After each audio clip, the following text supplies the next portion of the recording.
శ్రీ గురుభ్యో నమః. శ్రీ మహాగణపతి నమః. సింహరాశి వారికి రాబోతున్నటువంటి కొత్త సంవత్సరం ఎలా ఉండబోతుంది అనేది చూద్దాం.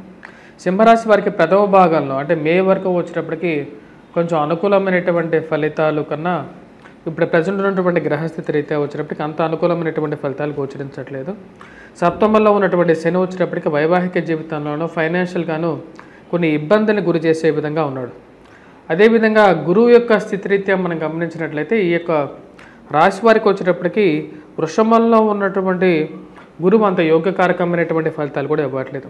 అంటే ఉద్యోగపరంగా కొన్ని ఇబ్బందులు కష్టాలని కలిగిస్తూ ఉన్నాడు. ఇరుగు పొరుగు సఖ్యత విషయంలో ఈ రాశి వారికి వచ్చేటప్పటికి కేతువు ధనస్థానంలో అష్టమంలో రాహుగ్రహ సంచారం జరుగుతున్నప్పుడు వైవాహిక జీవితంలోనూ జీవిత భాగస్వామితో అన్యోన్యత విషయంలోనూ ఫైనాన్షియల్గా ఖర్చు విషయంలోనూ రిటర్న్స్ రానటువంటి పరిస్థితిలోనూ 10 రూపాయలు డబ్బులు ఖర్చు పెట్టినా సరే అది 10 రూపాయలకి 10 రూపాయలు రాక కనీసం 5 రూపాయలు కూడా రానటువంటి పరిస్థితి కొన్నిసార్లు ఏర్పడుతుంటుంది. అటువంటి గ్రహస్థితి ఈ రాశి వారికి ఈ యొక్క సంవత్సరం కొనసాగుతుంది. అటువంటి గ్రహస్థితి రాబోతున్నటువంటి 5 నెలల్లో కలుగుతుంది. రాబోతున్నటువంటి 5 నెలల్లో వచ్చేటప్పటికి మార్చి 29వ తారీఖున శని యొక్క సంచారం ఎప్పుడైతే స్టార్ట్ అవుతుందో శని రాశి వారికి సప్తమం నుంచి అష్టమంలోకి మారవుతున్నాడు. అంటే అష్టమ శని ప్రభావం అనేది స్టార్ట్ అవుతుంది. అష్టమ శని ప్రభావం ఎప్పుడైతే స్టార్ట్ అవుతుందో ఈ రాశి వారికి వచ్చేటప్పటికి వైవాహిక జీవితంలో కొన్ని కష్ట నష్టాలు జీవిత భాగస్వామితో కొన్ని ప్రభావాలు ఎక్కువగా కనపడుతూ ఉంటాయి. అంటే జీవిత భాగస్వామి ఆరోగ్య సంబంధితమైన విషయాలతో పాటు వైవాహిక జీవితంలోనూ కొన్ని ఇబ్బందులు ఎదురవుతాయి. దాని ముఖ్య కారణం సప్తమంలోకి రాహువు జన్మలగ్నంలోకి కేతువు రావడం జరుగుతున్నది. ఈ రాశి వారికి రాబోతున్నటువంటి సంవత్సరంలో కొంచెం మిశ్రమంగానే ఉంటుంది. కానీ ఒక ఇంపార్టెంట్ పాయింట్ ఏంటంటే ఈ రాశి వారికి వచ్చేటప్పటికి గురువు మంచి స్థానంలోకి వస్తున్నాడు. గురువు మంచి స్థానంలోకి రాబోతున్నటువంటి మే 14వ తారీఖున లాభస్థానంలోకి వస్తున్నాడు. గురువు లాభస్థానంలోకి వచ్చినప్పుడు ఆ రాశి వారికి వచ్చేటప్పటికి అనుకూలమైనటువంటి ఫలితాలు కూడా వస్తాయి. ఎటువంటి అనుకూలమైనటువంటి ఫలితాలు అంటే ఉద్యోగపరంగా కొంచెం అనుకూలంగా ఉంటుంది. కానీ ఆ డబ్బు అనేది అదేవిధంగా ఖర్చు అవుతుంటుంది. మరియు అదేవిధంగా పోటీ పరీక్షల్లోనూ మరి ప్రిపేర్ అవుతున్నటువంటి విద్యార్థులకు అనుకూలమైనటువంటి ఫలితాలు, ధన సంబంధితమైన విషయాల్లోనూ ఫైనాన్షియల్ ఫ్లో ఉంటుంది. కానీ ఆ ఫ్లోని ఎంజాయ్ చేయలేనటువంటి పరిస్థితి ఉంటుంది. ఎందుకంటే ఈ రాశి వారికి వచ్చేటప్పటికి సప్తమంలో రాహు జన్మరాశిలో వచ్చేటప్పటికి కేతు ఉంటాడు. ఇది వైవాహిక జీవితంలో కొంచెం ఇబ్బందిని ఎక్కువగా గురి చేసే విధంగా ఉంటుంది. భార్యాభర్తలు ఇద్దరు కలిసి జీవితంలో ముందుకు వెళ్లాల్సినటువంటి ముఖ్యమైనటువంటి సూచన. అరమరికలు అనేవి ఎన్నో ఉండొచ్చు. ఎందుకంటే సింహరాశి వారికి సప్తమంలో శని సంచారం జరుగుతున్నప్పుడే ఇది స్టార్ట్ అవుతుంది, ఇగ్నైట్ అయింది. అలాంటి విషయాల్లో అంటే వైవాహిక జీవితంలో కానీ ప్రేమ సంబంధితమైన వ్యవహారాల్లో కానీ ఇటువంటి ఇష్యూస్ అనేవి ఎక్కువగా అరైజ్ అవుతాయి.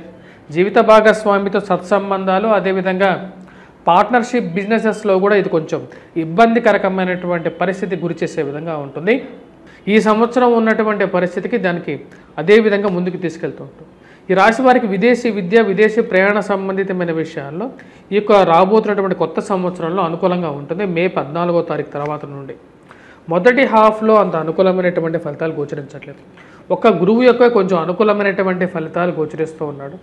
ఇప్పుడు కుజస్తంభన జరుగుతున్నది కాబట్టి అంటే కుజస్తంభన నెక్స్ట్ ఇయర్ కూడా ఉంది. కాకపోతే లాభస్థానాల్లో ఉన్నటువంటి కుజుడు యోగకారకుడు కర్కాటకంలోకి కుజుడు నీచత్వం బట్టి దాని తర్వాత తిరిగి మళ్ళీ మిథునంలోకి సంచారం చేస్తున్నప్పుడు కొంచెం అనుకూలమైనటువంటి ఫలితాలు 2025 స్టార్టింగ్లో వీరు పొందగలుగుతారు.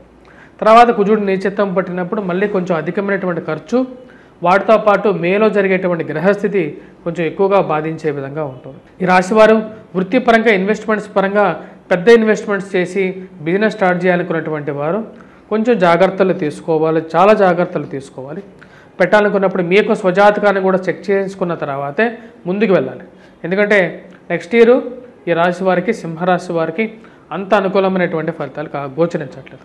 వివాహ ప్రయత్న సంబంధితమైన విషయాల్లో వచ్చినటువంటి సంబంధం ఇటువంటి సంబంధం అనేది 1కి 2 సార్లు 4 సార్లు అయినా సరే తెలుసుకున్న తర్వాతే ముందుకు వెళ్ళాలి. ఎందుకంటే గురువు బాగానే ఉన్నాడు కాబట్టి వివాహ సంబంధాలు వస్తాయి. కానీ అష్టమంలో వచ్చేటప్పటికి రాశి వారికి శని, సప్తమంలో రాహు ఉన్నాడు. ఇటు మోసపూరితమైనటువంటి విషయాలు ఎక్కువగా జరుగుతూ ఉంటాయి అన్నమాట వీరి చుట్టూరు. అది వైవాహిక జీవితంలో అయినా సరే ఈ రిలేషన్షిప్స్ విషయంలో అయినా సరే బిజినెస్ పరంగా అయినా సరే జాగ్రత్తలు తీసుకున్న తర్వాత ముందుకు వెళ్ళండి.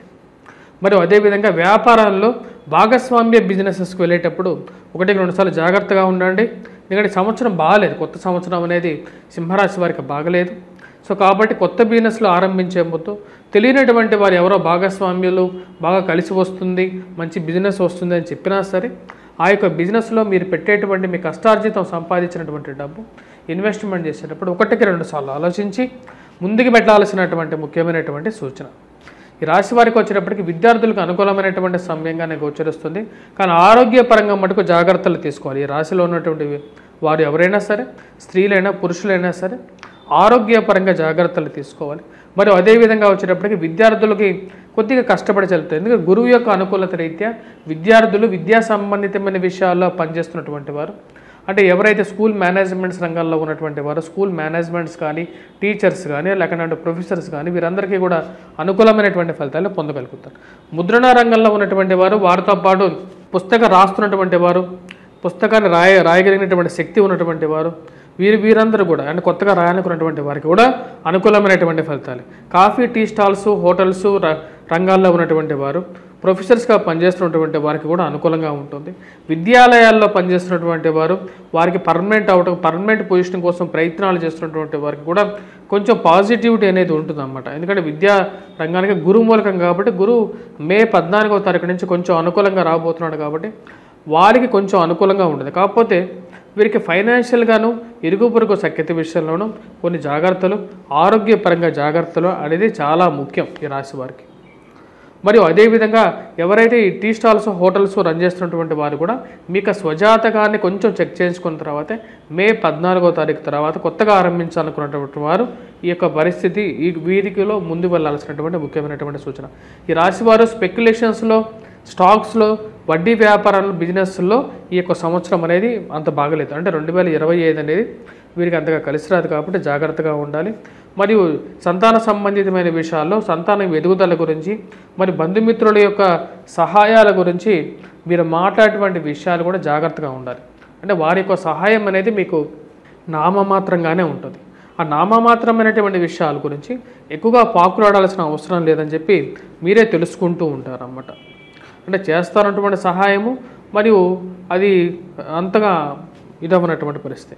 మరియు అధికమైనటువంటి అప్పులు కూడా చేయకుండా ఈ యొక్క సంవత్సరాన్ని జాగ్రత్తలు తీసుకోవాల్సినటువంటి ముఖ్యమైనటువంటి సూచన.